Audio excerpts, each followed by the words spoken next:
옆에 분에게 인사했으면 좋겠습니다. 사랑합니다. 축복합니다. 인사하겠습니다. 네.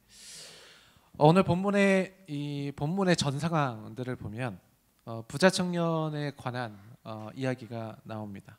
아마 이제 다 아시는 내용이겠지만 결론의 핵심만 조금 말을 해보면 부자는 천국에 가기 어렵다라고 이제 말씀을 하시고 이어서 내 것을 다 팔아서 가난한 주들에게 나눠줘야 된다라고 이렇게 말씀하십니다. 그러자 이야기를 들었던 그 부자 청년이 예수님을 따라간 것이 아니고 예수님을 떠나가게 되었습니다. 그리고 그 이후에 이 이야기가 끝나는 것이 아니라 이 이야기가 제자들에게 이어서 이어지게 됩니다. 그리고 베드로가 이렇게 고백을 했었습니다. 우리가 모든 것을 버리고 주를 따랐으니 무엇을 얻을 수 있습니까? 라는 질문을 던지게 되었습니다. 자, 그리고 오늘의 본문의 전 내용도 중요하지만 오늘의 본문의 후 내용도 굉장히 중요합니다. 그 뒷 내용은 세베대의 아들들의 어머니가 이런 이야기들을 했습니다. 주의 나라의 하나는 주의 우편에 하나는 주의 좌편에 앉게 해 주십시오 라는 이런 고백을 드리게 됐었습니다. 그러니까 지금 이분들의 시선이 어디에 머물러 있는지를 우리는 알 수 있습니다. 그런 상황에서 오늘 본문이 말하고 있는 것을 생각을 해볼 필요가 있습니다. 오늘 본문의 내용은 포도원에서 일꾼들을 구하는 그러한 이야기입니다. 내용은 이렇습니다. 포도원 주인이 품꾼들을 고용하고자 하게 됩니다. 먼저 12시에 한번 나가게 되고 그리고 제3시에 나갔다가 일꾼들을 더 구해야 되는 일들이 있었습니다. 그래서 일꾼들을 더 구하고자 하게 되죠. 그리고 나서 제6시에도 나가게 되고 9시에도 나가게 되고 그리고 11시에도 나가게 됩니다. 그리고 그 분들 모두를 일꾼으로 받아들이게 됩니다. 그런데 문제는 1시간 정도 일한 사람과 또 하루 종일 일한 사람이 같은 값을 받게 되면서 온종일 일했던 그 사람에게로부터 원망이 터져 나온 것이 문제의 시작이었습니다. 자, 이 상황의 모습을 잘 보여주는 것이 이 그림이라는 생각이 듭니다. 한번 그림 보여주시면, 네. 저 사진 안에는 사실 자세히 보시면 각기 다 다른 그 모습들이 나오게 됩니다. 제일 앞에 있는 분들은 억울해하고 있는 그런 모습들을 보여주고 있고요. 그리고 그 다음에 사람들은 막 수군거리고 있는 모습들을 보여주고 있고, 그리고 그 뒷사람들은 어쩔 줄 몰라 하는 그런 모습들이 보여지게 됩니다. 보여지시나요? 네, 좀 마음을 열고 봐야 잘 보일 수 있습니다. 그래서 우리 이해를 조금 더 잘 도와준다는 생각이 드는데 오늘 우리는 본문에서 세 가지 요점을 토대로 말씀을 나눠볼까 합니다. 우리가 먼저 이제 생각을 해야 되는 요점, 첫 번째 한 가지는 품꾼을 구하러 나갈 때 하인이 나가지 않고 주인이 계속해서 나아갔다라는 것입니다. 여러분 시간 개념을 먼저 설명을 해보면 보통 포도의 수확 처리되면은 품꾼들을 더 구해야 되었습니다. 대략 아마도 당시에는 8월부터 9월쯤 그러한 시기대가 되지 않았을까 생각해 볼 수 있습니다. 그리고 그 당시 아침 일찍은 12시였을 거고 12시는 로마식으로 다시 시간을 계산해 볼 때 새벽 6시를 의미합니다. 그러니까 당시 이스라엘의 하루 평균 일과 시간은 새벽 6시부터 오후 6시. 오늘날 우리들도 힘들지만 이분들도 굉장히 더 힘들었겠다. 12시간을 일하게 되니까 물론 다 그랬는지 모르겠지만 어쨌든 고된 그런 시간이었지 않았을까 생각을 해볼 수 있습니다.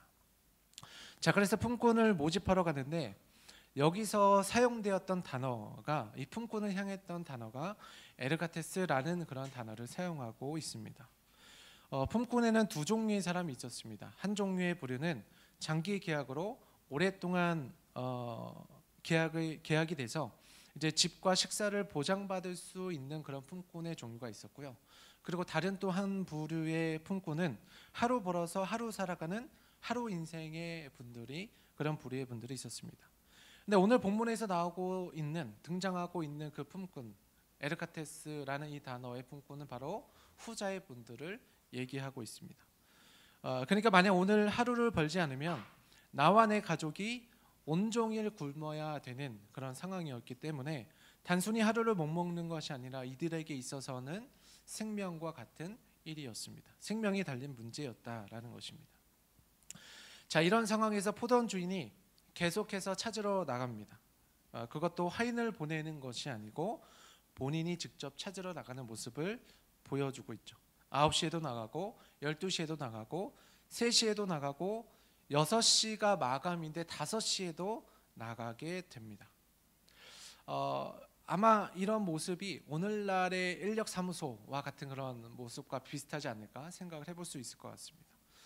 물론 일찍 오신 분들에게는 먼저 일자리를 제공하는 그런 룰이 있지만 또 다른 기준은 그분들이 가지고 있는 몸 상태, 그분들의 체격 상태, 그리고 그분들의 건강 상태를 확인합니다. 특히나 그 당시에는 더욱더 체격과 또 체력을 요구하는 그런 시대였기 때문에 9시, 그리고 그 이후 12시, 그리고 3시, 그리고 5시까지를 구하지 못했다라는 것은 어떤 의미이냐? 점점 이분들이 몸이 약하거나 또는 어디 한 불편함이 있다든가 또는 소외된 분들이었다는 것을 우리들에게 의미해주고 있습니다. 그래서 본문 7절에 그들이 이렇게 직접 말씀을 하고 있습니다. 7절 말씀인데요. 같이 한번 읽어보겠습니다. 시작.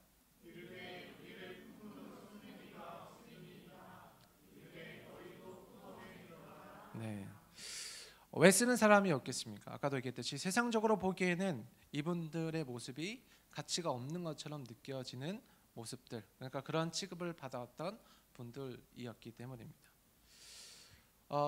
여러분, 저도 어떻게 보면 꽤 비슷한 경험들을 했었던 적이 있었던 것 같습니다. 저는 이제 방학 때도 사역을 했었기 때문에, 대학교 다닐 때 사역을 했었기 때문에 이렇게 고정적인 그런 일들 또는 아르바이트들을 할 수 있는 때가 없었습니다. 그래서 이제 일시적인 아르바이트를 구해야 됐기 때문에 인력사무소와 같은 곳을 통해서 일을 했던 적들이 꽤 있었습니다. 근데 이제 제가 결혼하기 전에는 몸무게가 한 49kg까지 나갔던 적이 있습니다. 예. 입을 벌리시는 분들이 계시는데, 네, 그러니까 꽤 많이 말랐다라고 저도 이제 생각했었는데, 그렇게 많이 마르다 보니까 저에게는 사실 좋은 일들을 주지 않았습니다. 일을 못하게 보였는지 모르겠지만 제 체격만 보고는 좋은 일을 주지 않고 이상하고 한 번이라면은 이제 하지 않는 그런 일들을 주게 됐던 기억이 있습니다. 그래서 그때 그 서러움, 제가 뭐 마르고 싶어서 말았던 것도 아니고 배가 작아서 얼마 먹지 못했던 것뿐인데 그때 제 마음은 많이 서운하고 제가 더 작아지는 그런 느낌들을 받게 됐었습니다. 물론 비교할 수는 없지만 아마도 그 당시 그분들의 모습들, 그분들이 가지고 있는 마음들도 이러한 그런 불편한 마음들을 가지고 있지 않았을까 우리는 생각을 해볼 수가 있을 것 같습니다. 근데 사실은 여기서가 다가 아닙니다. 조금 더 나아가서 포도원 주인이 그 1시간밖에 남지 않은 5시에도 나갔다. 1시간밖에 남지 않은 그 5시에도 나갔다라는 것입니다. 그랬다는 것은 우리 이성으로는 사실은 잘 이해가 되지 않는 것입니다. 왜냐하면 5시는 사실은 정작 일을 할 수 있는 시간이 아니기 때문이죠. 우리가 그냥 기본적으로 생각을 해볼 때 5시가 1시간밖에 남지 않았다는 것은 제대로 일을 할 수가 없습니다. 오늘날로 조금 상상해서 생각을 해보면 보통은 우리가 일용직이니까 교육도 받아야 될 거고, 오늘날로 생각해보면 안전모도 써야 될 거고, 안전화도 신어야 될 거고, 또 장갑도 껴야 될 거고, 물도 한 모금 마셔야 될 거고, 또 마음의 준비도 해야 될 거고, 또 일하는 곳까지 이동을 해야 될 거고, 다시 철수하는 그런 시간까지 다 계산을 해봤을 때, 물론 이제 저의 생각입니다. 네, 그렇게 오늘날로 조금 더 해석해서 생각을 해봤을 때 이분들에게도 정작 일할 수 있는 시간들이 얼마 없었겠다라는 그런 생각이 들어지게 되었습니다. 네, 그럼에도 그 상황들을 알지만 그 포도원 주인, 그리고 본인이 직접 내려가서 품꾼으로 또다시 고용을 했다는 것은 우리에게 어떠한 의미를 전하고 있는 것입니까? 바로 포도원 주인이 이 같은 모습을 보여주고 있는 그 의도를, 그리고 그 포도원 주인의 그 마음과 중심을 우리들에게 알려주고 있는 것입니다. 여러분, 세상의 논리로는 이런 것을 봤을 때 분명히 잘못 가고 있다라고 이야기합니다. 세상의 구조로는 지금 저 길이 성장할 수 없는 길이다라고 이야기를 합니다. 만약 지금 어떤 한 회사의 오너가 저렇게 경영을 하고 있다면 사실 우리들도 다 그렇게 혹할 것입니다. 하지만 있을 수가 없는 일입니다. 효율성의 가치와 이윤을 극대화해야 되는 그런 세상의 논리에서는 사실은 잘 이해되지 않는 모습들입니다.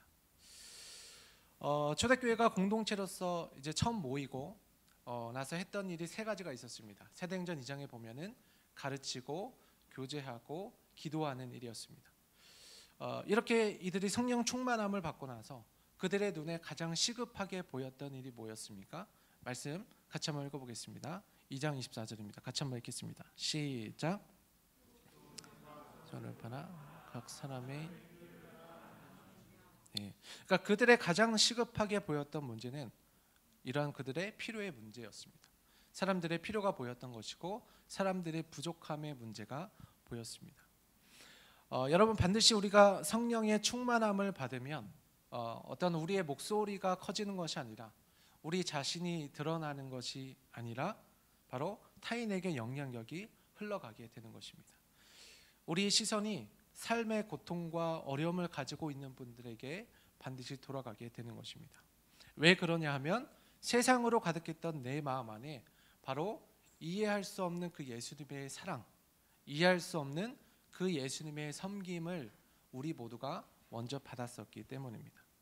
그래서 그 사랑과 섬김이 내 안에 강력하게 들어오게 되기 때문입니다. 이것이 성령의 충만함이고 이렇게 성령이 충만하게 되면 우리는 그렇게 살지 않을 수가 없는 것이고 그렇게 보내지 않을 수가 없는 것이고 그렇게 누리지 않을 수가 없는 것입니다. 저는 오늘날에 이와 같은 분들이 사실은 많이 있다고 생각을 하고 이 삶의 증거가 오늘 동안교회에 있는 모든 청년들에게도 다 나타날 수 있게 되기를 주님의 이름으로 축복드립니다.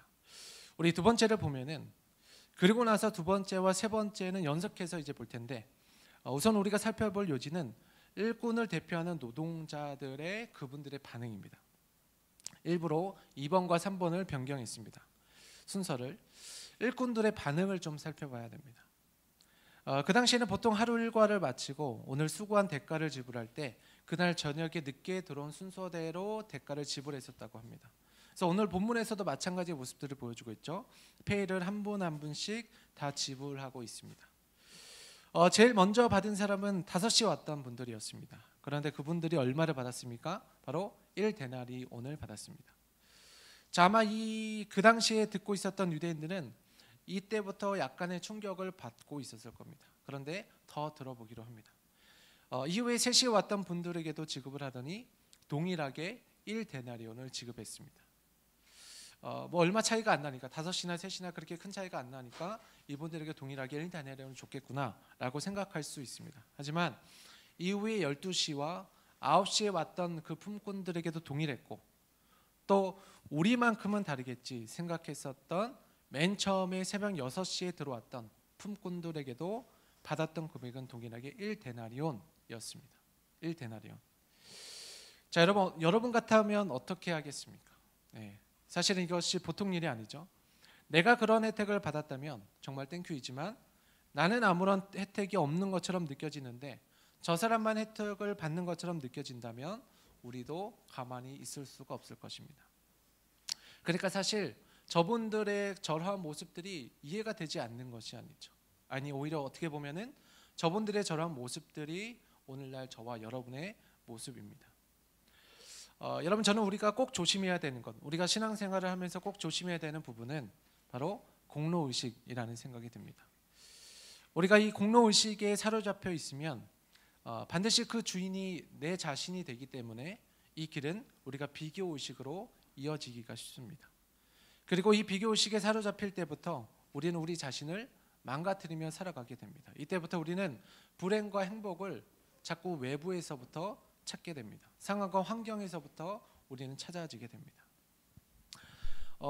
저도 청년부에 사역하기 전에 이제 청소년 사역을 오랫동안 했습니다. 한 8년 정도 사역을 했었는데, 근데 제가 그러니까 처음과 끝을 생각을 해봤을 때 가장 크게 느꼈던 것 중에 한 가지는 뭐냐면 우리 청소년들의 얼굴들이 확실히 전보다는 더 많이 어두워지고 있다. 그러니까 어두워지고 있는 분들이 더 많다라는 것이 제 마음 안에 느끼게 되었습니다. 물론 그런 학업적인 스트레스들이 많이 있었겠지만 사실은 더 근본적인 이유가 바로 이런 비교의식이지 않을까 생각이 됩니다.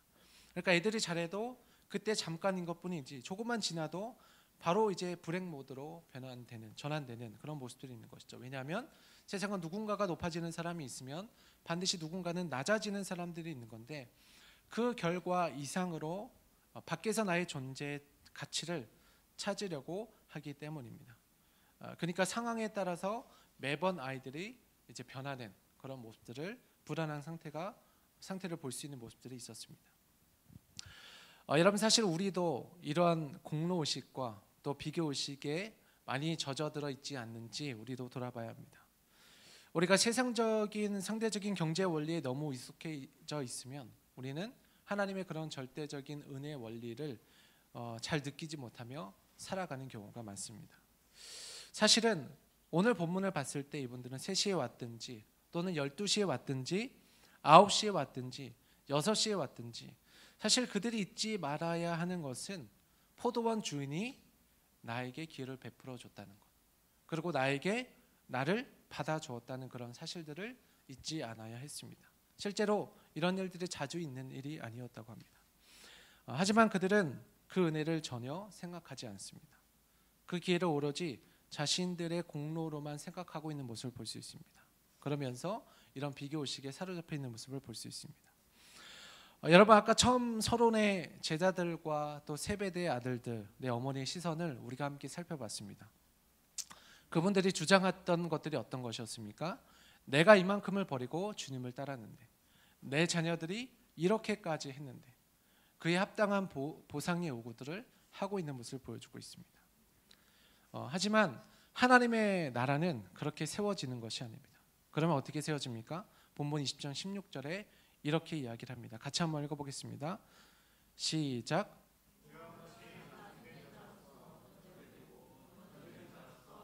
네. 바로 하나님의 나라는 다른 게 아니라 섬김으로 세워지게 되는 것입니다. 내가 이만큼 했기 때문에, 또는 내가 이만큼 섬겼기 때문에, 또는 내가 이만큼 헌신했기 때문에 하나님 나에게 합당한 걸 주세요 라는 그런 신앙생활을 하는 것이 아닙니다. 우리가 정말로 예수 그리스도를 믿고 합당한 자녀, 하나님의 참 자녀가 되었다는 것은 나에게 부어주신 하나님의 은혜가 너무 크기 때문에 그 은혜로 섬기는 사람들이 되어야 하는 것입니다. 그래서 오늘 세 번째 본문의 세 번째 요지는 바로 동일한 값을 주시는 것이 하나님의 뜻이었다라는 것입니다. 본문 14절인데 같이 한번 읽어보겠습니다. 시작.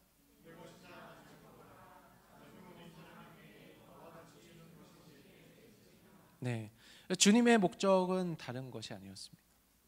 이 사회 시스템 속에서 다양한 사정으로 인해 어려움을 겪고 있는 모든 분들에게까지도 다른 일과 동일하게 값을 주는 것이 그것이 하나님의 뜻이었다라고 이야기합니다. 주는 것 자체가 하나님의 뜻이었고, 섬김 자체가 그것이 하나님의 뜻이었고, 생명을 주는 것이 하나님의 목적이었습니다. 그러니까 오늘날 우리들이 살아가는 목적과는 많이 다르죠. 우리는 다른 것을 위해서 섬기고 다른 것을 위해서 주는데, 주님은 그것 자체가 목적이었습니다. 여러분 그 당시 보통 일꾼들의 하루 일당이 얼마였는지 아십니까? 바로 오늘 본문에 등장한 1데나리온입니다. 근데 오늘 본문에서 보면 포도원 주인과 약속했던 금액이 얼마였습니까? 바로 1데나리온이었습니다. 우리가 어떤 면에서는 이 포도원 이야기가 천국의 그 비유, 천국의 이야기를 하고 있는데 너무나 낮은 단위의 금액을 설정하는 것이 아닌가, 이러한 생각들이 들 수 있습니다. 왜냐하면 1데나리온이라는 것은 하루 품삯밖에 안 되니까 천국을 너무 낮은 가치로 설명하는 것이 아닌가 생각을 해볼 수 있습니다. 하지만 오늘 등장하고 있는 이 품꾼들에게 있어서 1데나리온이 사실은 단순히 하루치가 아니라 자신과 자신의 가족이 생명을 유지할 수 있는 그들의 생명값이었다는 것을 우리는 기억해야 됩니다. 여러분 우리는 생명을 하나님으로부터 은혜로 받은 사람들입니다. 어느 누구도 그 생명이 합당한 값을 치렀다고 말할 수 있는 사람은 아무도 없을 것입니다. 그렇다면 우리들의 모습 속에 가장 중요한 중심, 우리의 모습 속에 가장 있어야 되는 것, 절대 빠지면 안 되는 것이 무엇이겠습니까? 바로 하나님의 은혜입니다. 우리는 바로 이러한 하나님의 은혜 의식으로 살아가는 사람들이 되어야 하는 것입니다. 이 세상에 감당하지 못할 은혜, 받은 자답게 섬기는 사람들의 삶이 바로 우리가 되어야 하는 것이고, 그것이 우리의 목적이 되어야 하는 것입니다. 그래서 세상 사람들의 여러분을 바라볼 때 이해할 수 있는 사람들로 불려지지 않게 되기를 주님의 이름으로 축복드립니다. 사람들이 바라볼 때 저 사람은 도저히 내 이성으로 이해되지 않는 사람이야. 저 사람의 섬김은 나의 이해를 뛰어넘었어. 저 사람은 참 이상한 사람이야 라고 이렇게 불려질 수 있는, 섬김과 은혜로 살아갈 수 있는 저와 여러분들이 다 되기를 주님의 이름으로 축복드립니다. 바로 그것이 이해를 넘어 은혜를 받은 자의 삶인 것입니다. 그런 삶으로서 24년도도 살고 또 25년도도 하나님의 은혜로 살아갈 수 있는 저와 여러분 모두가 되기를 주님의 이름으로 축복드립니다.